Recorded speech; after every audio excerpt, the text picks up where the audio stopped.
দুয়ারে সরকারি শিবির পরিদর্শন করলেন তৃণমূল কংগ্রেসের কোচবিহার জেলা সভাপতি তথা কোচবিহার শহরের 16 নম্বর ওয়ার্ডের কাউন্সিলর অভিজিৎ দেবভৌমিক। এদিন শহরের শ্রী শ্রী করুণাময়ী হাই স্কুলের রাজ্য এই শিবির পরিদর্শন করেন তিনি।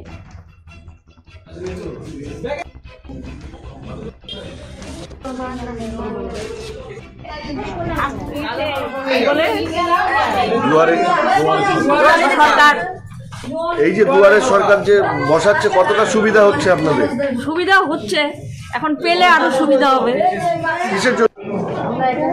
দুয়ারে সরকারে। কোথায় হচ্ছে এটা? এটা হচ্ছে করুণাময়ী স্কুল। এই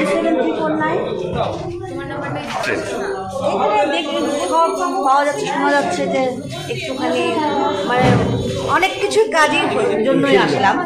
দুয়ারে সরকারের কাজ চলছে। আমাদের ওয়ার্ডে আজকে নাগরিকরা এসছে, কাউন্সিলর হিসেবে অনেক কাগজে সই করতে হয়, সেই কাজ পেপারসগুলো সই করে গেলাম নাগরিকদের পাশে থেকে।